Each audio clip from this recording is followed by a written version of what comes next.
അപ്പോൾ ഇത് നല്ല അടിപൊളി വീഡിയോ ആണ്. നമ്മുടെ പുരിയൊക്കെ പെട്ടെന്ന് കറപ്പിക്കാനുള്ള ഒരു ടിപ്സാണ്. ഇത്ര നിരച്ച പുരിയാണെങ്കിൽ നമുക്ക് വേഗത്തിൽ കറപ്പിച്ച് എടുക്കാൻ പറ്റും. ഹലോ, എല്ലാവർക്കും ശ്രീദേവിക്ക് പുള്ളിയോട് സ്വാഗതം. അപ്പോൾ നമ്മുടെ ഇന്നത്തെ വീഡിയോ എന്താണെന്ന് വെച്ച് കഴിഞ്ഞാൽ പുരിയം കറപ്പിക്കുന്ന ഒരു ടിപ്സാണ്. അപ്പോൾ അത് എത്ര നരച്ചവർക്കാണെങ്കിലും ശരി നമുക്കിത് ഡെയിലി ചെയ്ത് കൊടുക്കുക കേട്ടോ. ഈ ഒരു കാര്യം എന്താണെന്ന് വെച്ചാൽ ഇത് കുറച്ച് പെട്ടെന്ന് പുരിയത്തിനൊക്കെ കുറച്ച് എന്താ പറയുക കട്ടിയുള്ളതുകൊണ്ട് കുറച്ച് പയ്യാണ് കയറി പിടിക്കത്തുള്ളൂ. അപ്പോൾ അതുകൊണ്ട് ഡെയിലി നിങ്ങൾ ഇത് യൂസ് ചെയ്യുക. നല്ല അടിപൊളി റിസൾട്ടാണ്. വീഡിയോ കൊണ്ട് ഇഷ്ടപ്പെട്ട് കഴിഞ്ഞാൽ എല്ലാവരും ലൈക്ക് ചെയ്യുക, കമൻറ്റ് ചെയ്യുക, സപ്പോർട്ട് ചെയ്യുക. പിന്നെ പുതിയതായിട്ട് ആരെങ്കിലും കാണുന്നുണ്ടെങ്കിൽ സബ്സ്ക്രൈബ് കൂടി ചെയ്തേക്കാം. അപ്പോൾ ഇനി നമുക്ക് വീഡിയോയിലോട്ട് പോകാം. അപ്പോൾ ഇത് നമ്മൾ ഡൈ ഉണ്ടാക്കാൻ വേണ്ടിയിട്ട് നമ്മുടെ പിരികം നല്ലതായിട്ട് കറപ്പിക്കാൻ വേണ്ടിയിട്ടുള്ള ഒരിതാണ് നമ്മൾ ചെയ്യുന്നത്. അപ്പോൾ അതിനായിട്ട് നമുക്ക് ആദ്യം വേണ്ടത് ഒരു ബീറ്റ്റൂട്ടിൻ്റെ പകുതിയാണ്.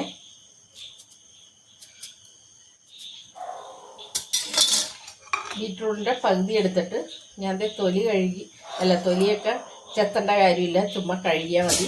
എന്നിട്ട് നമ്മൾ ഇതുപോലെ ഒന്ന് ഗ്രേറ്റ് ചെയ്തിട്ട് നമുക്കിത് മിക്സിയിൽ അടിച്ചെടുക്കണം. വെറുതെ നമ്മൾ ചെറുതാക്കി കഴിഞ്ഞാലേ നമ്മൾ കറക്റ്റ് ഉദ്ദേശിക്കുന്ന രീതിയിൽ നമുക്കിതിൻ്റെ കിട്ടത്തില്ല. അപ്പം അതുകൊണ്ട് ഞാൻ ഇങ്ങനെ ചെയ്തിട്ടാണ് നമ്മൾ മിക്സിയിൽ അടിക്കുന്നത് കേട്ടോ.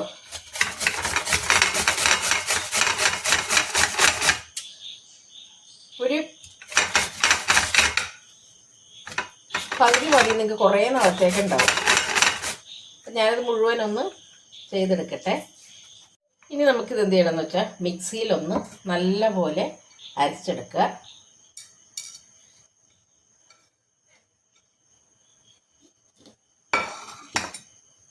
മിക്സിയിൽ നല്ലപോലെ നമുക്ക് വെള്ളമൊന്നും കൂട്ടാണ്ട് തന്നെ അരച്ചെടുക്കാം കേട്ടോ. ഇനി നമുക്കിത് ഇതുപോലെ ഈ ഇരുമ്പിൻ്റെ ചട്ടി എടുക്കുക. എന്നിട്ട് നമുക്ക്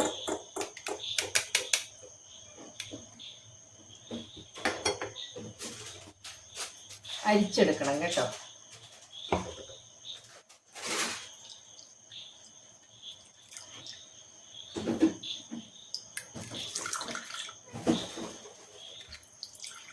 അരിച്ചെടുക്കണേ. അപ്പം ഞാൻ പകുതി കൊണ്ടാണ് എടുത്തേക്കുന്നത്. അപ്പം നിങ്ങൾ വേണമെന്നുണ്ടെങ്കിൽ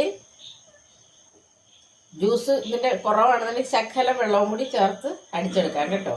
അപ്പോൾ ഇത്രയും മതി നമുക്ക്. പകുതി ബീറ്റ്റൂട്ട് കൊണ്ടാണ് ഞാനിപ്പോൾ ഇത്രയും ഉണ്ടാക്കി എടുത്തേക്കുന്നത്. അപ്പോൾ ഈ ജ്യൂസ് നിങ്ങൾ നോക്കിക്കേ കണ്ടോ. നേരത്തെ നമ്മൾ എന്ത് മാത്രം എടുത്താണ്. അപ്പോൾ ഇത്രയും അത് നമ്മൾ കുറുക്കി ഇത്രയും ആക്കണം. എന്നിട്ട് ഇന്ന് നമുക്കിതൊന്നും ചെയ്യാൻ പാടില്ല കേട്ടോ. നാളെ ഉള്ളൂ നമ്മൾ ഇതിൻ്റെ ഡൈ ഫുള്ള് നമുക്ക് 2 ഇൻഗ്രീഡിയൻറ്റും കൂടി ഇതിലോട്ട് ഇടാനുണ്ട്. നാളെ വേണം നമുക്കിതിൻ്റെ ബാക്കി സ്റ്റെപ്സൊക്കെ ചെയ്യാനായിട്ട്. അപ്പോൾ നമുക്കിതൊരു ഓവർനൈറ്റ് വെച്ചേക്കാം. അപ്പോൾ ഇത് നമ്മൾ ഒരു ഓവർനൈറ്റ് വെച്ചിരുന്നതാണ്. ഇത് വെറുതെ നമ്മുടെ ബീറ്റ്റൂട്ട് നീര് മാത്രം കേട്ടോ. ഇത് നല്ലതായിട്ട് അരച്ചതിൻ്റെ നീരാണ് നമ്മൾ എടുത്തേക്കുന്നത്.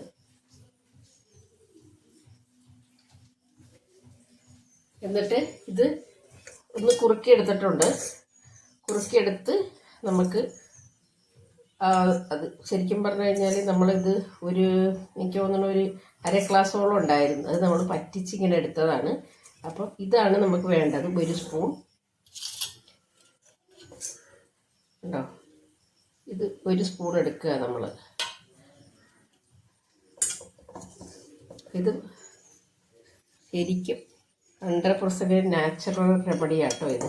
പിന്നെ നമുക്ക് വേണ്ട എന്താണെന്ന് വെച്ചാൽ അലോവേരയുടെ ജെല്ല്. അത് ഞാൻ എടുത്തേക്കുന്നതെന്ന് വെച്ച് കഴിഞ്ഞാൽ റെഡിമെയ്ഡായിട്ടുള്ള അലോവേരയുടെ ജെല്ലാണ്. ഏത് വേണമെങ്കിലും നിങ്ങൾക്ക് ഉപയോഗിക്കാം. നിങ്ങളുടെ വീട്ടിലുള്ളതാണെങ്കിൽ അത് എടുക്കാം. റെഡിമെയ്ഡ് ആണെങ്കിൽ നമുക്ക് എന്താ പറയുക കടയിൽ നിന്ന് വാങ്ങിക്കുന്നതാണെങ്കിൽ അങ്ങനെ എടുക്കാം. ഏത് വേണമെങ്കിലും എടുക്കാം.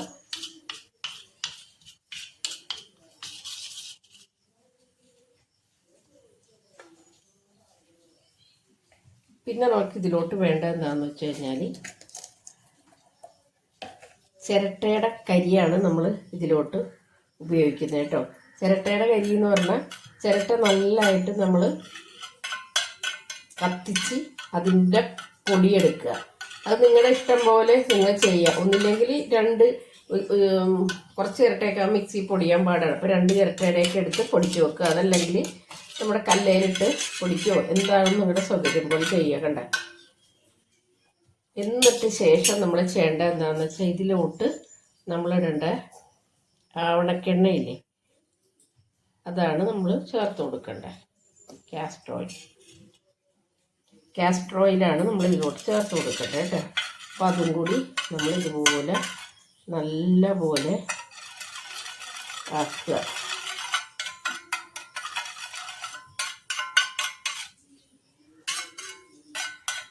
അപ്പോൾ ഇതെപ്പോഴൊക്കെയാണ് പരട്ടുണ്ടേന്നൊക്കെ ഞാനിത് പറഞ്ഞു തരാം.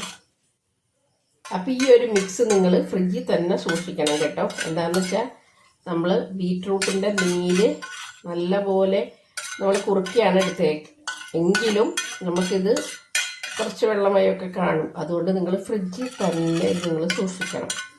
അപ്പോൾ നമ്മുടെ പുരികത്തിനുള്ള ഏറ്റവും നല്ലൊരു റെമഡിയാട്ടോ ഇത്. പുരിക നിങ്ങളുടെ നല്ലതായിട്ട് കറുത്ത് വരും. അപ്പോൾ ഇതെന്താ ചെയ്യേണ്ടതെന്ന് പറഞ്ഞുതരാം. അപ്പോൾ ഇത് നമ്മുടെ ഡൈ ഇവിടെ പുരികം കറുപ്പിക്കാനുള്ള ഒരു ടിപ്സാണ്.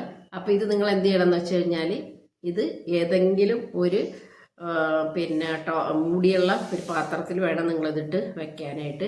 അപ്പോൾ ശരിക്കും പറഞ്ഞു കഴിഞ്ഞാൽ പുരികത്തിന് കറുപ്പ് ഇല്ലാത്തവരും പിന്നെ നരച്ച മുടിയുള്ളവർക്കും ആണെങ്കിലും എല്ലാവർക്കും വളരെ യൂസ്ഫുൾ ആവുന്നതാണ്. പിന്നെ പുരികം കൊഴിച്ചിലുള്ളവർക്കും ഒക്കെ വളരെ നല്ലൊരു ടിപ്സാണിത്. അപ്പോൾ ഇതിലുള്ള ഇതൊക്കെ എന്ന് പറഞ്ഞാൽ നമ്മുടെ മുടി കറക്കാനുള്ളതും പുരികം വളരാനുള്ളതും ഒക്കെ ബെസ്റ്റ് ഒരു സാധനമാണിത്. അപ്പോൾ എല്ലാവരും ഇതൊന്ന് ചെയ്തു നോക്കട്ടെ. അപ്പോൾ ഈ വീഡിയോ പറയണ പോലെ തന്നെ നിങ്ങൾ എല്ലാം അതേ രീതിയിൽ തന്നെ ചെയ്ത് നോക്കണം. എന്താണെന്ന് വെച്ച് കഴിഞ്ഞാൽ എനിക്കധികം നേരത്തെ ഇത് എന്താ പറയുക വലിയ കറുപ്പൊന്നും ഉണ്ടായിരുന്നില്ല. അപ്പോൾ ഇത് ഞാൻ എപ്പോഴും തേച്ച് കൊടുക്കണ എപ്പോഴാണെന്ന് വെച്ച് കഴിഞ്ഞാൽ നിങ്ങൾക്ക് ഏത് സമയത്താണ് ഇഷ്ടം എന്നുണ്ടെങ്കിൽ ഏത് സമയത്തും പരട്ടാം. പക്ഷേ ഏറ്റവും കൂടുതൽ നല്ല രാത്രി പരട്ടാനാണ്. എന്താണെന്നറിയാമോ, രാത്രിയാകുമ്പോൾ നമുക്ക് ആരും ഉണ്ടാകത്തില്ലല്ലോ. അപ്പോൾ നമുക്ക് കിടക്കണേന് മുമ്പ് അങ്ങോട്ട് നല്ലതായിട്ട് അങ്ങോട്ട് പരട്ടി കൊടുക്കുക. എങ്ങനെ വേണമെങ്കിലും പറ്റാം, കൈ കൊണ്ടോ നിങ്ങൾക്ക്. ഞാൻ ഇതുകൊണ്ട് ഇങ്ങനെ കാണിച്ചു തരുന്നതേ ഉള്ളൂ. നിങ്ങൾക്ക് എങ്ങനെ വേണേലും ഇത് പരട്ടാം. അപ്പോൾ എങ്ങനെ വേണമെങ്കിലും പരട്ടാം. ഇത് നമുക്ക് വെറുതെ കൈ കൊണ്ട് വേണമെങ്കിൽ ഇങ്ങനെ നീട്ടി അതോ വേണമെങ്കിൽ അങ്ങനെ വരട്ടാം. ഇങ്ങനെ വേണമെങ്കിലും നമുക്ക് വരട്ടാം. അപ്പോൾ ഇത് നിങ്ങൾ എന്താ ചെയ്യേണ്ടതെന്ന് വെച്ചാൽ ഇത്രയും മാത്രം ചെയ്തു കൊടുത്താൽ മതി. രാത്രി നല്ല ഇങ്ങനെ ഇതാക്കി എഴുതുക. അപ്പം അങ്ങനെ എഴുതി കഴിഞ്ഞുള്ള ഇതെന്നാന്ന് വെച്ച് കഴിഞ്ഞാൽ ബഡ്സോ ഇങ്ങനെ എന്തെങ്കിലും കൊണ്ട് നിങ്ങൾക്ക് എഴുതാം. അതൊക്കെ ഓരോരോ ഇത് നമുക്ക് ശരിക്ക് ഇത് ചെയ്യേണ്ട എന്താണെന്ന് വെച്ചാൽ ഈ പിരികത്തിലോട്ട് ഇത് പിടിക്കണം, അത്രേ ഉള്ളൂ. പിരികത്തിൻ്റെ അങ്ങോട്ട് ഇത് നല്ലതായിട്ട് ഇത് നമ്മളിങ്ങനെ ഇതുകൊണ്ടൊക്കെ ആക്കുമ്പോൾ ചിലപ്പോൾ ഇത് ആ പീലിമ ആയിന്ന് വരത്തില്ല. അപ്പോൾ അതുകൊണ്ടാണ് ഞാൻ പറഞ്ഞത് ശരിക്കും നല്ല പോലെ പിരികത്തിലോട്ട് ഇങ്ങനെ തേച്ച് ആ സ്കിന്നിലോട്ട് തേച്ച് കൊടുക്കുക. അപ്പോൾ നിങ്ങളുടെ കൊഴിയുന്ന പിരികമാണെങ്കിൽ അതും റെഡിയാവും. നരച്ച പിരികമൊക്കെ ഇതവിടെ ഒത്തിരി പേര് എനിക്ക് കമൻ്റ് ഇട്ടായിരുന്നു. എങ്ങനെ കമൻറ്റിലൂടെ ചോദിച്ചായിരുന്നു നരച്ച പുരികം ഇങ്ങനെ റെഡിയാക്കാനായിട്ട് വല്ല ഇതുണ്ടോ. അപ്പോൾ ഇത് ഏറ്റവും നല്ല കാര്യമാണ്. കിടക്കാൻ നേരത്തോ അല്ലെങ്കിൽ നിങ്ങൾ വീട്ടിൽ ഒറ്റയ്ക്ക് ഇരിക്കുന്ന സമയത്ത് എപ്പോൾ വേണമെങ്കിലും നമുക്കിത് ചെയ്തു കൊടുക്കാം. ശരിക്ക് കളർ കയറി പിടിക്കും. ചിരട്ടക്കരിയും ഉണക്കണേന്നൊക്കെ പറഞ്ഞ അതുപോലെ റിസൾട്ടുള്ളതാണ് നമ്മുടെ ബീറ്റ്റൂട്ടും. അപ്പോൾ എല്ലാവരും ഇത് ധൈര്യപൂർവ്വം ഇട്ട് കൊടുക്കുക. ഒരു കെമിക്കലും ഇല്ല, നമുക്ക് നാച്ചുറലായിട്ട് നിറം കിട്ടണ ഇതാണ്. ദിവസം കിടക്കുമ്പോൾ നമുക്ക് ഇത് തേച്ച് കിടക്കാം കേട്ടോ. അപ്പം പിന്നെ ഒരു കാര്യം, ഒരു ദിവസം തേച്ചിട്ട് പിന്നെ അടുത്ത ദിവസത്തേക്കൊന്നും ആക്കി വെക്കരുത്. കണ്ടിന്യൂസ് ആയിട്ട് ഇത് പരട്ടണം. അപ്പോൾ നിങ്ങൾക്ക് നല്ലൊരു മാറ്റമായിരിക്കും. അതായത് ഒരു 3-4 ദിവസത്തിൽ തന്നെ നിങ്ങൾക്ക് മനസ്സിലാവും പിരിയത്തിന് കറുപ്പ് കൂടുന്നുണ്ടോ എന്ന് തന്നെ. ഇപ്പം ഒട്ടും നരക്കാത്തവരാണെങ്കിലും നമ്മളിതിട്ട് കഴിഞ്ഞാൽ 2 ദിവസം കഴിയുമ്പോൾ തന്നെ കട്ടക്കറുപ്പാവും പിരിയും. അപ്പോൾ 100% ഉറപ്പാണ്. എത്ര നരച്ച ഉരിയക്കാർക്കും ഇത് നല്ല യൂസ്ഫുള്ളാണ്. അപ്പോൾ വീഡിയോ ഇഷ്ടപ്പെട്ട് കഴിഞ്ഞാൽ എല്ലാവരും സപ്പോർട്ട് ചെയ്യുക. അപ്പോൾ നമുക്ക് നാളെ തന്നെ പുതിയൊരു വീഡിയോ ഇട്ട് കാണാം. Thank you.